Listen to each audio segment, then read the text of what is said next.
வணக்கம். இன்றும் தூவானம் உங்களை மகிழ்ச்சியோடு வரவேற்கிறது. நீங்கள் எதிர்பார்த்து காத்திருக்கின்ற அத்தனை அம்சங்களும் இன்றும் உங்களை மகிழ்விக்க காத்திருக்கின்றன.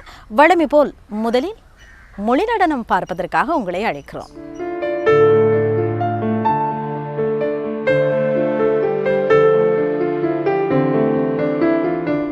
மாட மாளிகை அது தெரிகிறதா? நான் வாழும் மாட மாளிகை. வாழை இலையின் நிறத்தில் வெளிர்ந்த வண்ணத்தில் சுவர் சிரிக்கிறது. வெளிர்ந்த வண்ணத்தில் சுவர் சிரிக்கிறது. கரையான் பசிக்கு இரையாகியும் அரைவாசி தெம்பாய் நிற்கிறது எங்கள் வீட்டு கதவு. கரையான் பசிக்கு இரையாகியும் அரைவாசி தெம்பாய் நிற்கின்றது எங்கள் வீட்டு கதவு. ஈரறைகளில் மூவிருவர் வாழ்கிறோம். ஈரறைகளில் மூவிருவர் வாழ்கிறோம். படிக்க, படுக்க, உடுத்த, உறங்க, பூஜிக்க ஒரு அறை, புசிக்க மற்றவரை. படிக்க, படுக்க, உடுத்த, உறங்க, பூஜிக்க ஒரு அறை, புசிக்க மற்றவரை. என் தாயின் சேலை தொட்டில் கட்டுவதற்கும் கட்டில் விரிப்பதற்கும் மட்டுமன்றி கதவில்லா இரு அறைகளிடையே மெல்லிய கதவாகவும் காட்சியளிக்கின்றது. என் தாயின் சேலை தொட்டில் கட்டுவதற்கும் கட்டில் விரிப்பதற்கும் மட்டுமன்றி கதவில்லா இரு அறைகளிடையே மெல்லிய கதவாகவும் காட்சியளிக்கின்றது. சாணமும் பழைய மின்கல உள்ளீடும் தரைக்கு நிறம் கொடுக்கிறது. தகரத்துளையில் வெயில் காலங்களில் எட்டி பார்க்கிறான் சூரியன். மழைக்காலங்களில் அழையாத விருந்தாளியாய் உள்நுழையும் வர்ணனின் கொடை. வெயில் காலங்களில் எட்டி பார்க்கிறான் சூரியன். மழைக்காலங்களில் அழையாத விருந்தாளியாய் உள்நுழையும் வர்ணனின் கொடை. வெற்றிலை எச்சில் சிறுநீர் சில சமயம் மலத்தோடு மந்தகதியில் ஓடும் வடிகால். வெற்றிலை எச்சில் சிறுநீர் சில சமயம் மலத்தோடு மந்தகதியில் ஓடும் வடிகால். இன்னல் வரம் பெற்றதால் தானோ எந்த அண்ணலுக்கும் எங்கள் இருப்பிட இம்சை புரியவில்லை போலும். இன்னல் வரம் பெற்றதால் தானோ எந்த அண்ணலுக்கும் எங்கள் இருப்பிட இம்சை புரியவில்லை போலும். விடுகிறது பொழுதுகள் இன்னும் விடியவில்லை எங்கள் மனையும் மனமும். விடுகிறது பொழுதுகள் இன்னும் விடியவில்லை எங்கள் மனமும் மனை. பட்டறை பல கலைஞர்களின் எழுத்தாளர்களின் அனுபவ பகிர்வினை தருகின்ற களமாக மட்டுமல்லாமல் உங்களுக்கு பயிற்சி களமாகவும் அமைகிறது. ஆம், கலைஞர்கள், எழுத்தாளர்கள், பல ஆளுமைகள் தங்களுடைய அனுபவங்களை பகிர்ந்து கொள்ளுகின்ற போது நாங்களும் படைப்பாளியாக மிளிர வேண்டும், ஏதேனும் சாதிக்க வேண்டும் என்று விளைகிறவர்களுக்கு நிச்சயமாக அது ஒரு பயிற்சி களம்தான். இன்றும் பட்டறை அதிதியோடு உங்களை வரவேற்கிறேன். இன்று பட்டறைக்கு வருகை தந்திருக்கிறார் வசீலா ஜாஹிர். ஏற்கனவே பட்டறையில் நமக்கு அறிமுகமானவர். அவருடைய முதல் படைப்பு நிலவுக்குள் சில ரணங்கள். அந்த முதல் படைப்பில் நாம் அவரை சந்தித்தோம். அதன் பிறகு அவர் இப்போது கடல் தாண்டி தன்னுடைய அடுத்த படைப்பின் வெளியீட்டுக்கு செல்லவிருக்கிறார். எனவே நிச்சயமாக அவரை அழைக்க வேண்டும், பேசத்தான் வேண்டும். வணக்கம் வசீலா. வணக்கம். மிக்க மகிழ்ச்சி. அநேகமான பெண்கள், குறிப்பாக இல்லத்தரசிகள் என்ன செய்கிறார்கள்? அந்த பத்திரிகைக்கு எழுதினேன், வெளிவரவில்லை, இந்த வானொலிக்கு அனுப்பினேன், வெளிவரவில்லை என்று அப்படியே முகத்தை தொங்க போட்டு கொண்டு இருக்கிறார்கள். ஆனால் உங்கள் முதல் அறிமுகம் இங்கே தான் நிகழ்ந்தது, இந்த தூவானத்திலே. அடுத்து உங்களுடைய அறிமுகம் கடல் தாண்டி தமிழகம் செல்கிறது. சொல்லுங்கள், பல வேலைகள் இருக்கிறது என்று சொல்லுகின்ற பெண்களுக்கு. அதுக்கு முன்னர் முக்கியமாக நான் ஞாபகப்படுத்தி கொள்ள வேண்டிய விஷயம் என்னன்னு சொன்னால், தூவானம் ப்ரோக்ராமில் தான் முதல்ல என்னுடைய இன்டர்வியூ நடந்துச்சு. அதுக்கு பிறகு தான் நிறைய வாய்ப்புகள் கிடைக்கலாம்னு சொல்லலாம். அதாவது ஒரு மரத்தில் ஒரு கிளையில் ஒரு சின்ன பறவை ஒன்று இருந்து கொண்டு இருந்தேன்னு சொன்னால், அந்த பறவை தண்டை சிறகை கொண்டு எப்படியோ தன்னம்பிக்கையோடு அது பறகுந்து செல்லும்ன்ற ஒரு தன்னம்பிக்கை அதுக்கு இருக்குது. அந்த தன்னம்பிக்கை எனக்கு இந்த தூவானம் தந்துச்சின்னு சொல்கிறதுல நான் ரொம்ப சந்தோஷப்படுறேன், மகிழ்ச்சி அடைகிறேன். அதோட குடும்பத்துக்குள்ளே நானும் ஒரு பொறுப்பான ஒரு தாய், பொறுப்பான ஒரு மனைவியின் ஸ்தானத்தில் இருந்தாலும் இந்த எழுத்தை நான் தொடர்ந்து கொண்டு செல்ல வேண்டும் என்ற ஒரு ஆவாவுடன் தான் இரண்டாவது புக்கையும் என்னுடைய மொழியின் மரணம் என்ற புக்கினை அதாவது இந்தியாவில் வெளியிடுவதற்கான சந்தர்ப்பத்தை வழங்கிய அவரை ஞாபகப்படுத்திக் கொள்ள வேண்டும். ஆமாம், நீங்கள் இந்தியாவுக்கு செல்வதற்கு காரணமாக இருந்தவர் யார்? எப்படி உங்களுக்கு இந்த புத்தகத்தை இந்தியாவிலே வெளியிட வேண்டும் என்கின்ற ஆர்வம் ஏற்பட்டது? இதற்கு காரணமாக இருந்தது யார்? அதாவது அவரை பற்றி கூறுவதென்றால், எனக்கு ஒரு புத்தக அறிமுக விழாவில் தான் அவரை அறிமுகமாகி கொண்டேன். ஒரு ஆவணப்பட தயாரிப்பாளர், அத்துடன் கவிஞர், எழுத்தாளர், ஈழவாணி, என்னுடைய வாணின் சிறகடிக்க வைத்த ஒரு மிகப்பெரிய ஒரு மனிதாபிமானம் உள்ள ஒருவர் என்றும் கூறலாம். அதாவது ஒரு ஏணியில் வந்து ஃபஸ்ட்டுக்கே ஒரே அடியாகவே ஏறக்கூடிய சந்தர்ப்பம் இருக்காது. படிப்படியாக என்னை முன்னேற வைக்க வேண்டும் என்ற ஒரு அவாவுடன் அவர் என்னுடைய வெளியீட்டை வந்து இந்தியாவில் வெளியிட வேண்டும் என்ற ஒரு விஷயத்தினூடாகத்தான் என்னுடன் உரையாடி, அதுக்கப்புறம் ஒரு 1 வீக்கில் இந்த புக்கை எழுதி தரும்படி நான் எழுதி கொடுத்தேன். ஒரு கிழமையில் எழுதிட்டீங்க. ஏற்கனவே வந்த உங்களுடைய நிலவுக்குள் சில ரணங்கள் சிறுகதை தொகுதியிலே 10 சிறுகதைகள். இந்த சிறுகதை தொகுதியிலே இதிலும் ஒரு 10 சிறுகதைகள். மொழியின் மரணம், மௌன இருட்டு, குலாவும் உலா என்ற சிறுகதைகள் இதில் அடங்கியிருக்கிறது நிறைய. சரி, 10 கதைகளை பற்றி நாங்கள் பேசுகிறதுக்கு முதல்ல, இப்போ இன்று மாலை தமிழகத்திலே எங்கே நடைபெற இருக்கிறது உங்களுடைய புத்தக வெளியீடு? சென்னை மயிலாப்பூரில் நடைபெற இருக்கிறது. சென்னை மயிலாப்பூரில் நடைபெற இருக்கிறது உங்களுடைய இந்த வெளியீட்டு விழாவின் வருகை தர இருக்கிறார்கள் எழுத்தாளர் பிரபஞ்சன், கவிஞர் வெயில், கவிஞர் யவனிகா ஸ்ரீராம், எழுத்தாளர் அமிர்தம் சூர்யா, வாழ்த்துறை வழங்குகிறார் DSS மணி அவர்கள். இவர்களோடு திரைக்கலைஞர் அஜயன் பாலா, கவியூர் நட சிவகுமார், கானா செல்வகுமாரன், இப்படி பலர் வருகை தர புத்தகத்தை வெளியிடுபவர். ஆமாம், உங்களுடைய புத்தகத்தை கவிஞர் சல்மா வெளியிடுகிறார். பிரபல கவிஞர் சல்மா தான் வெளியிட்டு வைக்கிறார். முதல் பிரதியை கூட பேராசிரியர் கோவை சரளா தான் பெற்றுக்கொள்ள இருக்கிறார். உங்களுடைய இந்த வெளியீட்டு நிகழ்வுக்கு எங்களால் வருகை தர முடியாவிட்டாலும் எங்கள் எல்லோருடைய வாழ்த்துக்களும் இருக்கிறது. வசீலா, சொல்லுங்கள், தமிழ்நாட்டிலே இன்று மாலை உங்களுடைய இந்த நூல், அதாவது மொழியின் மரணம் என்கின்ற சிறுகதை தொகுப்பு வெளிவர இருக்கிறது என்பது மகிழ்ச்சியான விஷயம். இதிலே உங்களுக்கு நீங்கள் அந்த பிரபலங்களை எல்லாம், பிரபலங்கள் என்று சொல்லுகின்ற போது பெயர் பூத்த புகழ் பூத்த கவிஞர்கள், படைப்பாளிகளை நீங்கள் சந்திக்க இருக்கிறீர்கள். நிச்சயமாக அதுவும் உங்களுக்கு உங்களுடைய வாழ்க்கையிலே எழுத்து துறையிலே ஒரு நல்ல திருப்பத்தை ஏற்படுத்தும் என்று நாங்கள் நினைக்கிறோம். வசீலா, உங்களுடைய அந்த 10 கதைகளையும் பற்றி கொஞ்சம் பேசலாமா? அதுக்கு முன்னர் என்னுடைய அந்த கதைகளுக்கு எழுத்துக்கு உதவி புரிந்த இங்கே இருந்தவர்கள், அதாவது என்னுடைய எழுத்தின் தந்தை மூனா பசீர் அவர்கள், மற்றது மீடியா போகிற தலைவர் MNM அமீன் அவர்கள், கலைவாதி சார், சகோதரன் அமீர் அலி, கிண்ணியா அமீர் அலி அவர்கள், ஜாகிர் போன்றவர்களை நினைவுபடுத்திக் கொள்ள வேண்டும். இன்னும் சிலர், நான் இந்த பயணத்தை செல்கின்றனோ அது எனக்கு சந்தோஷமே இல்லையோ தெரியா, ஆனால் எங்களுக்கு ரொம்ப சந்தோஷமாக இருக்குன்னு சொல்கிற அந்த நட்புள்ள நல்ல நெஞ்சங்களுக்கும் நான் நன்றி சொல்லிக்கொள்ள வேண்டும். அத்துடன் எல்லோருக்கும் நன்றி சொல்ல வேண்டும் என்று சொல்கிறீர்கள். வசீலா, நீங்கள் சொன்னீர்கள் நான் ஒரு நல்ல தாய், நல்ல ஒரு மனைவி என்று. உங்களுடைய கணவர், உங்களுடைய பிள்ளைகள், அவர்களுடைய வரவேற்பு எப்படி இருக்கிறது? உங்கள் கணவர் எப்படி ஒத்துழைப்பு தருகிறார்? என்னுடைய கணவர் இப்போ நான் இந்தியாவுக்கு போக வேண்டிய நிறைய ஏற்பாடுகளை அவர் ரொம்ப சிரமத்துக்கு மத்தியில் என்றாலும் என்னோட சந்தோஷத்துக்காக வேண்டி ரொம்ப சிரமப்பட்டு இதை செய்து தந்திருக்கிறார். அதுக்கு அவருக்கு முதல்ல நான் நன்றி சொல்லிக்கொள்ள வேண்டும். ஏனென்றால் எப்படியுமே இப்போட சூழ்நிலையில் வந்து பெண்களை இந்த மாதிரி ஒரு முன்னேற்றத்துக்கு அப்படி உதவி புரிவாங்கன்னு சொல்லவே முடியாது. ஆனால் என்னுடைய கணவர் எனக்கு ரொம்பவும் உதவி புரிவதை வச்சு அவருக்கு நான் ரொம்ப நன்றி சொல்லிக்கொள்ள வேண்டும் என்று நினைக்கின்றேன்.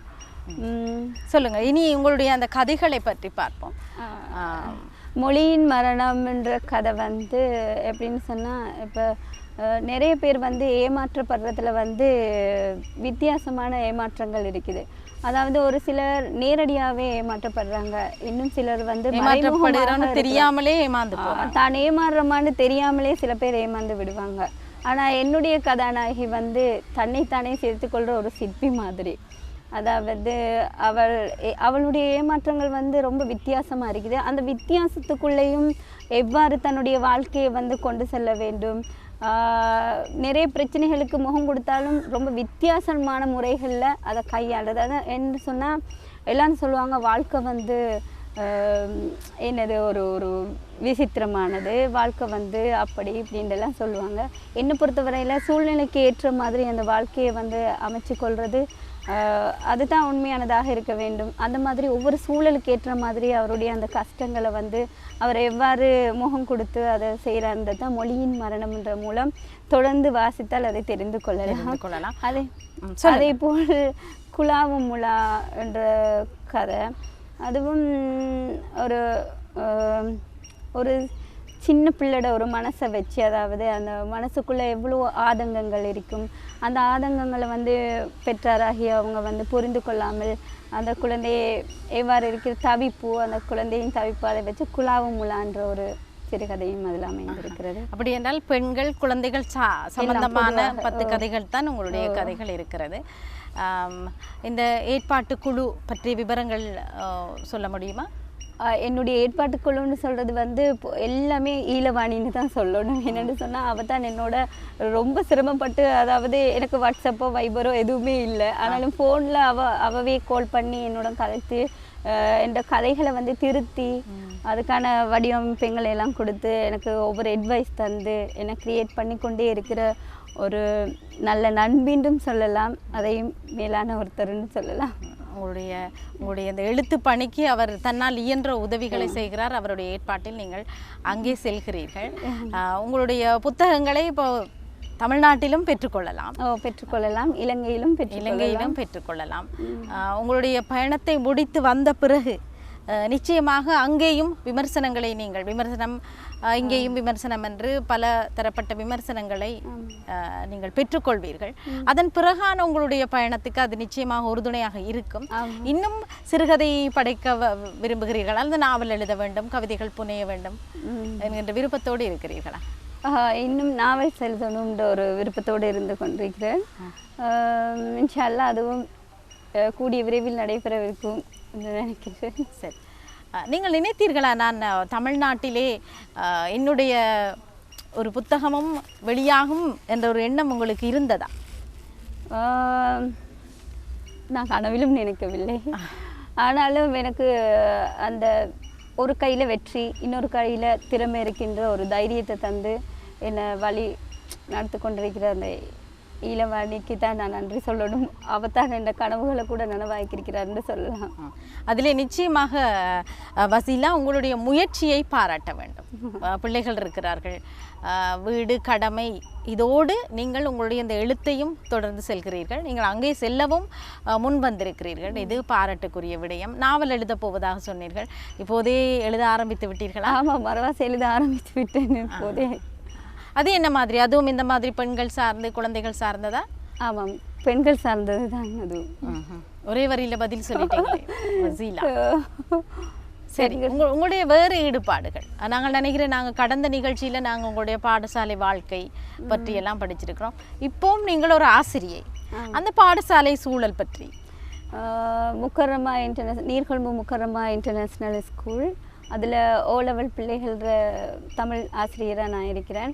அவங்கள நிறைய வகையில் நான் அவங்கள என்கரேஜ் பண்ணி கொண்டே இருக்கிறேன். அவங்களையும் சில ஆக்கங்கள் எழுத வைத்து பத்திரிகையிலையும் வெளியிடுறதுக்கு அப்படியான நிகழ்வுகளை நடத்தி கொண்டு வருகின்றேன். அதில் எனக்கு ரொம்ப சந்தோஷம். அதே போல் வீட்லேயும் எனக்கிட்ட, அதாவது ஸ்கூல் மாதிரியே வர ஓ லெவல் பிள்ளைகள் இருக்கிறாங்க, கெட்டிக்கார பிள்ளைகள். அதெல்லாம் எனக்கு அந்த சூழல் அமைச்சு தரத்தால் எழுதணுன்ற ஆர்வம் வேற எங்கேயும் தேட தேவையில்லை. எனக்குள்ளே இருக்கிற விஷயங்கள், என்ன சூழ உள்ள விஷயங்கள் தான் என்னை எழுதவே வைக்குதுன்னு சொல்லலாம். என்ன ஒரு ஆசிரியராக நீங்கள் அங்கே இருக்கும்போது மாணவ மணிகளோடு நீங்கள் இருப்பீங்க. உங்களைப் போலவே எழுதுவதில் ஆர்வமுள்ள மாணவிகளை சந்தித்திருக்கிறீர்களா? ஆமாம், நிறைய மாணவிகள்.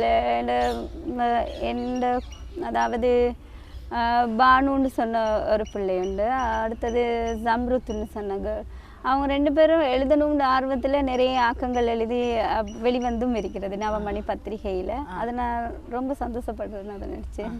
உங்களுடைய இந்த பயணத்துக்கு அவர்கள் நிச்சயமாக வாழ்த்து கூறியிருப்பார்கள். ஆமாம், நிச்சயமாக வாழ்த்து கூறிக்கொண்டிருக்கிறார்கள். அவர்களுக்கு நீங்கள் என்ன சொல்ல விரும்புகிறீங்க? என்ன சொல்ல, அவங்க இப்போ ஓலெவல் எக்ஸாமுக்காக வெயிட் பண்ணி கொண்டிருக்கிறாங்க. அதாவது நாளை அவங்க ஓலெவல் பரீட்சையில் அமர இருக்கிறார்கள். அவர்களுக்காக வேண்டி என்னுடைய பெஸ்ட் ஆஃப் லக் சொல்லிக்கொள்ள வேண்டும். வாழ்த்துக்கள், எக்ஸாம் ஓலெவல் வாழ்த்துக்களை தெரிவித்துக் கொள்ள வேண்டும். நாவல் பாதி எழுதி விட்டதாக சொல்கிறீர்கள். கவிதையில் உங்களுக்கு நாட்டம் இல்லையா? கவிதையும் எழுதி சில கவிதைகள் வெளிவந்திருக்கிறது பத்திரிகையில். ஆனால் புக் வெளியிடணும்னு கவிதைகள் அந்தளவு எழுதிப்படலை. நாவல்ஸே எழுதணும், எழுத்துக்கள் சிறுகதைகள் அமையணுன்றது தான் என்னுடைய ஆவா. நீங்கள் சொன்னீர்கள் நானும் ஒரு தாய், ஒரு மனைவி, இப்போ எனக்கும் நிறைய கடமைகள் இருக்குது. இந்த கடமைகளோடு நான், நீங்கள் சொன்னீங்க ஒரு கையில் வெற்றி, இன்னொரு கையில் திறமை. அப்போ ரெண்டையும் சேர்த்து உங்களுடைய பயணம் நடக்குது. நான் நிகழ்ச்சி ஆரம்பிக்கும் போது சொன்னேன், அநேகமான பெண்கள் எழுதுனா அதில் வருதில்லை இதில் வருதில்லைன்னு சொல்கிறாங்க. அவங்க தங்களுடைய திறமைகளை வளர்த்து கொள்ள நீங்கள் என்ன ஆலோசனை சொல்லுவீங்க? எப்போது நான் சொன்ன அதை சென்ற நிகழ்வுலையும் சொன்ன ஒரு இதுதான், உங்களை நீங்கள் புரிந்து கொள்ள வேண்டும். அதாவது நீங்கள் யார் என்று தெரிந்து கொள்ள வேண்டும். உங்களுக்குள்ளே நிறைய திறமைகள் இருக்கிறது. இது எங்களால் முடியாது என்று சொல்கிறத விட முடியும் என்ற ஒரு தன்னம்பிக்கை இருக்கணும்.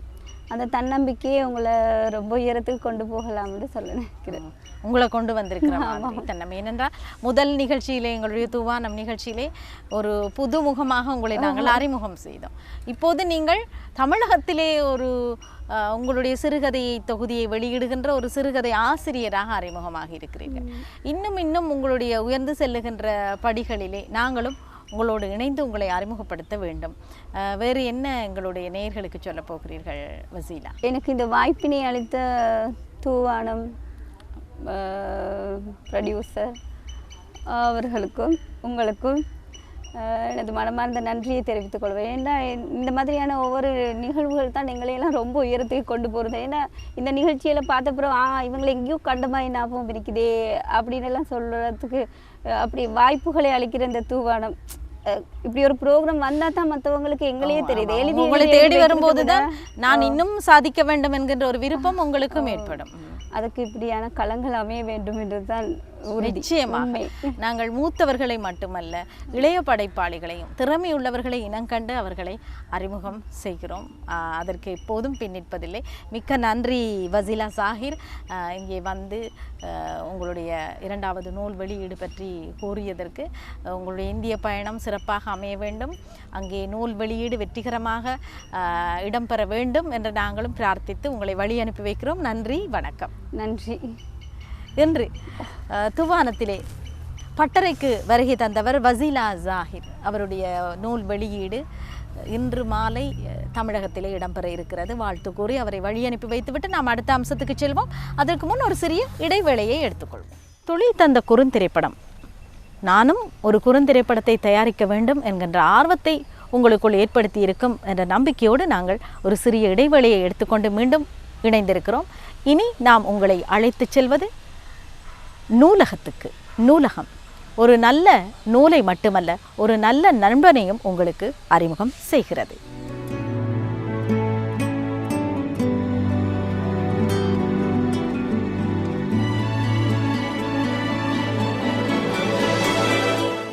ஆம், இன்னொரு நூலகத்திலே சந்திப்பதில் ஒரு இயற்கையான அழகான ஒரு சூழலிலே சந்திப்பதில் மகிழ்ச்சி அடைகிறோம். கடந்த நூலகங்கள் நிகழ்விலே நாம் குறிப்பிட்டது போல் சமீபத்தில் வெளிவந்து கொண்டிருக்கும் நூல்களை நாம் அறிமுகப்படுத்த வேண்டும் என்ற எங்களுடைய எண்ணத்துக்கு மிக உறுதுணையாக பல நூல்களை எமக்கு வந்து சேர்ந்து கொண்டிருக்கின்றன. உண்மையில் நாம் அவர் எல்லாவற்றையும் இந்த ஏதோ ஒரு வகையிலே அவர்களுக்கு இந்த நிகழ்விலே இடம் கொடுக்க வேண்டும் என்பது எங்களுடைய அவா. அந்த வகையிலே இன்று நாம் ஒரு முக்கியமான நூலை அறிமுகப்படுத்த விளைகிறேன். வெளிப்பனை அத்தாஸ் அவர்களுடைய உன்னத வாழ்வு என்ற கவிதை தொகுதியாகும். இந்த தொகுப்பு உண்மையிலே அத்தாஸ் அவர்கள் 60களிலே நீண்ட காலமாக எழுதி வந்தவர் கூட சிறுவர் இலக்கிய நூல்கள் வெளிவந்திருக்கின்றன. அவருடைய வேறு பல நூல்கள் வெளிவந்திருக்கு. ஆனால் அவருடைய இதுதான் அவருடைய முழுமையான கவிதை தொகுதி என்ற வகையில் இது ஒரு முக்கியமான தொகுதி. வாசகர்கள் தேடி படிக்க வேண்டும். இன்று நாம் விரிவாக பேச வேண்டிய ஒரு புத்தகம் ஒரு வித்தியாசமான புத்தகம். ஏனென்றால் நாம் இங்கு பல சமூக சிந்தனையாளர்கள் என்று சொல்லப்படுகின்ற தத்துவவாதிகள், கருத்தியல்வாதிகள் என்று பெரிய அறிஞர்களை நமக்கு தெரியும். அந்த அறிஞர்கள் எல்லோருமே ஒரு கட்டுரை இலக்கியமாக, அறிக்கைகளாக, ஆய்வு கோட்பாடுகளாக நூல்களை தந்திருக்கிறார்கள். அதை நாம் அறிந்திருப்போம். அந்த வகையில் மிக முக்கியமான ஒருவர் தான் கார்ல் மார்க்ஸ். இந்த கார்ல் மார்க்ஸ் என்பவரை கம்யூனிசத்தின் தந்தை. அவர் பல்வேறு நூல்கள், கம்யூனிசம் சார்ந்த நூல்கள் எழுதினவர் என்பது தெரியும்.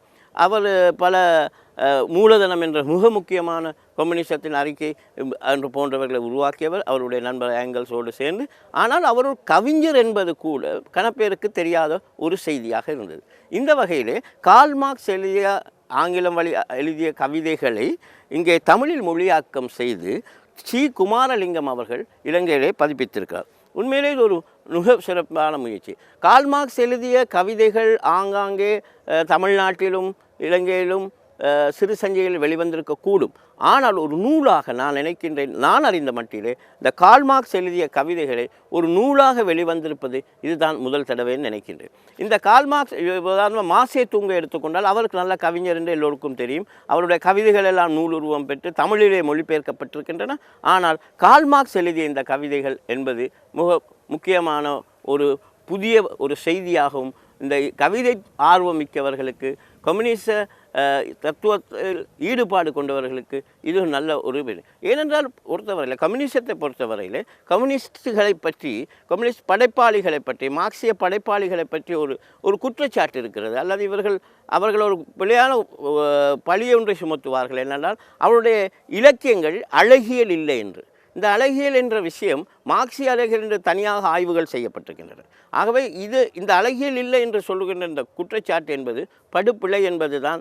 கார்ல் மார்க்ஸுடைய கவிதைகள் முதல் கொண்டு இலங்கையிலும் தமிழிலும் சரியும் ஆங்கிலத்திலும் சரி வேறு வேறு மொழிகளில் எழுதப்பட்ட படைப்பாளிகளின் படைப்புகளை ஆழ்ந்து கவனித்தோம் என்றால் அங்கு மிக சிறப்பான அழகியல் அம்சம் மிக்க படைப்புகள் அவர்கள் தந்திருக்கார். அந்த வகையிலே மாசே தூங்குடைய கவிதைகளும் அவ்வாறான மிக அழகியலான மிக அற்புதமான படைப்புகளாக இருக்கின்றன. அந்தவே கார்ல் மார்க்ஸ் எழுதிய இந்த கவிதைகளின் மொழிபெயர்ப்பை அவர் உண்மையிலே குமாரலிங்கம் அவர்கள் அடிக்கடி பல மொழிபெயர்ப்பு முயற்சியில் ஈடுபட்டு வருவர். சிறப்பான பல மொழிபெயர்ப்பு முயற்சியில் ஈடுபட்டு வருபவர். அந்த வகையிலே அவர் இந்த கார்ல் மார்க்ஸுடைய இந்த கவிதைகள் தந்திருப்பது ஒரு சந்தோஷகரமான ஒரு மிக புதிய அனுபவத்தை, கார்ல் மார்க்ஸை பற்றி ஒரு புதிய பார்வையை தருவதாக எனக்கு தெரிகிறது. உண்மையிலே அவர் கார்ல் மார்க்ஸ் காதலில் ஈடுபட்டார். அவருடைய ஜெனி என்ற அவருடைய மனைவிக்கு அவர் பல கடிதங்கள் எழுதியிருக்கிறார். அதெல்லாம் நூலாக வெளிவந்திருக்கின்றன. அந்த விஷயங்களில் அவர் ஜெனியை நோக்கிய பல கவிதைகளும் அவர் எழுதியிருக்கார். அந்த வகையிலே இந்த தொகுப்பிலே ஆங்கிலத்திலே அவருடைய அந்த கவிதைகளை போட்டு அதுக்கு ஏற்றப்போல் மொழிபெயர்ப்பையும் இதுக்குள்ளே சேர்த்திருப்பது குமாரலிங்கத்தை நாம் பாராட்ட வேண்டும். உண்மையிலே மொழிபெயர்ப்பு என்பது மூலப்பிரதியோடு ஒப்பிட்டு வாசிக்கின்ற போது அதன் குறைநிறைகள் வெளிப்படுவதற்கு என்பதற்கும் அப்பால் அந்த படைப்பாளியின் மொழிபெயர்ப்பாளனுடைய மொழிபெயர்ப்பு தன்மை எவ்வாறு அமைந்திருக்கிறது என்பதையும் அது எடுத்து காட்டுறதாக இருக்கும். பல கவிதைகள் எத்தனை அருமையான இந்த கவிதைகளில் இதிலே அவர் சேர்த்திருக்கார். அவரை ஜெனிக்காக எழுதின கவிதைகள் எல்லாம் இதிலே அவர் சேர்த்திருப்பார். ஜெனிக்காக 2 பாடல்கள் என்று சொல்லி 2 songs of ஜெனி என்று சொல்லி, என்னை சுற்றியுள்ள தடைகள் எல்லாவற்றையும் தகர்த்தெறிகிறேன், நீ எங்கு செல்வாய், நான் கண்ட உலகத்திற்கு பசும் புல்லோடு தாழ் நிலம் கீழே கடல் மேலே நட்சத்திர நாடகம், முட்டாளே நான் இடம் பெற எதிர்பார்க்கவில்லை, நான் இடம் மாற எதிர்பார்க்கவில்லை, அந்த பாறை மேலே சத்தம், அது ஒரு அழகுணர்ச்சி, அவர்கள் ஊமைகளாக கால் வலிக்கிறது, அவர்களுடைய அன்பு தொடர்ச்சியாக என்று அவர் ஜெனிக்காக பல பாடல்கள் பல விஷயங்கள் அவர் இதில் கவிதைகளாக அவர் கடிதங்கள் எழுதி அந்த கடிதங்களை ஒரு நூலாக வெளிவந்திருப்பது நமக்கு தெரியும். ஆனால் அவர் கவிதையாக ஜெனிக்காக எழுதினது மட்டுமல்ல, வேறு பல்வேறு விஷயங்களை பற்றிய கவிதைகளை அவர் இதில் பாடியிருக்கிறார். அது கார்ல் மார்க்ஸ் எழுதியிருக்கிறார் என்றது எமக்கு ஒரு புதிய செய்தியும் புதிய அனுபவம். உண்மையிலே இரவிலே சிந்தனைகள் என்றதிலே மேலே முகில்களின் பயணம் கீழே வருகிறது அதைச் சுற்றி கழுகின் சிறகுகளில் பேரிரைச்சல் பின்னால் முழங்கும் அசைவுகள் இரவு அலைகள் உதய ஆட்சி செய்கிறது எண்ணங்களின் எழுச்சி மிக பெரிதாக எழுகிறது என்று ஒரு அழகான ஒரு கவிதையை மிக அழகியலோடு வெறுமனே வார்த்தை பிரசாரத்தன்மையோடு அல்ல கம்யூனிசம் என்று சொல்கிறவர்கள் மீது மார்க்சியவாதிகள் மீது சொல்லப்படும் இந்த குற்றச்சாட்டுக்கு அப்பால் மிக அழகாக அந்த கவிதைகளை எடுத்து சொல்கிறார். உண்மையிலே இந்த நூலிலே கார்ல் மார்க்ஸுடைய படம், அவருடைய குடும்ப படம், அந்த பல நண்பர்களுடைய ஏங்கல்ஸோடு அவர் குடும்பத்தோடு நிற்கிற இந்த படங்கள் எல்லாம் சேர்த்திருக்கிறார். முக்கியமாக அதனுடைய ஆங்கில மொழி மூலப்பிரதிகளை அவர் சேர்த்திருப்பது ஒரு முக்கியமான தேவை அல்லது அது ஒரு மிக முக்கியமான விஷயம். உண்மையிலே அவர் ஒரு முக்கியமாக ஒன்று சொல்லவில்லை. அவர் கார்ல் மார்க்ஸின் இலக்கிய ஆளுமை என்று லட்சுமணன் ஒரு புத்தகம் எழுதியிருக்கார். அந்த அவருடைய இலக்கிய ஆளுமையை பற்றி பேசுவதுன்னு அவருடைய கம்யூனிஸ்ட் அறிக்கைகளில் ஊடாக தெரிகின்ற அல்லது கட்டுரைகளில் தெரிகின்ற தத்துவார்த்த தர்க்கவியல் இயக்கவியல் சிந்தனைகளுக்கு அப்பால் இந்த அவருடைய கவிதைகள் படிக்க கிடைத்தது என்று சொல்லுகின்ற போது மார்க்ஸை பற்றி ஒரு புதிய பார்வை அல்லது ஒரு புதிய சிந்தனை நமக்கு ஏற்படுகிறது. இது புதிய தலைமுறையினருக்கு இன்று நான் நினைக்கின்றேன் இந்த கவிதை என்று எழுதுகின்றவர்கள் மிக முக்கியமான ஒரு விஷயத்தை தெரிந்து கொள்ள வேண்டும். இந்த மொழிபெயர்ப்பு கவிதையில் மொழிபெயர்க்கின்ற போது சில உயிர்ப்புகளை நான் கடந்த ஒரு நிகழ்விலே கூறியது போல் மொழிபெயர்ப்பு என்பது பிரதிக்கு செய்கின்ற ஒரு பெரிய ஒரு ஆபத்தான அல்லது மிக கவனமான அதாவது ஒரு பிறண்டால் கத்திமேல் பயணம் என்று சொல்லலாம். அத்தகைய ஒரு நிலையிலே கார்ல் மார்க்ஸுடைய இந்த கவிதைகளை மிக அழகாக நான் குமாரலிங்கம் அவர்களுடைய மற்ற மொழிபெயர்ப்பை எல்லாம் படித்திருக்கிறேன். ஆனால் அந்த மொழிபெயர்ப்புக்கு அப்பால் இந்த கார்ல் மார்க்ஸுடைய இந்த கவிதைகள் அவர் மொழிபெயர்த்திருக்கிற மொழி மிக சிறப்பாக இருக்கின்றது. இவர்கள்லாம் தமிழ்நாட்டுக்காரர்களுக்கு நாம் இது ஒரு சவாலாகவே எடுக்கலாம். இந்த மொழிபெயர்ப்பு முயற்சி இந்த ஆங்கிலத்திலிருந்து தமிழிலே மொழிபெயர்க்கிறது. இந்த இலங்கையிலே ஆங்கிலத்திலிருந்து தமிழில் மொழிபெயர்க்கின்ற மொழிபெயர்ப்பாளர்கள் மிக சிறந்த மொழிபெயர்ப்பாளர் குறைவாகத்தான் நம் மத்தியில் இருக்கிறார்கள். அந்த உயிர்ப்போடு மொழிபெயர்க்கின்ற M.A. நூமான் போன்றவர்கள் அல்லது பன்னமத்து கவிரார் போன்றவர்கள் மத்தியில் இந்த வரிசையிலே குமாரலிங்கமும் கவனிக்கப்பட வேண்டிய ஒருவர் என்று கூறி உண்மையிலே எதற்காக இந்த புத்தகத்தை கவிதை துறையில் ஈடுபட்டிருக்கிற இளம் எழுத்தாளர்கள் கட்டாயம் தேடி படிக்க வேண்டும் என்பது கூறிக்கொண்டு அடுத்த ஒரு நூலகத்திலே சந்திப்போம். உங்கள் புத்தகங்களை பற்றி எல்லாம் நாம் பேசுவோம் என கூறி நன்றி, வணக்கம்.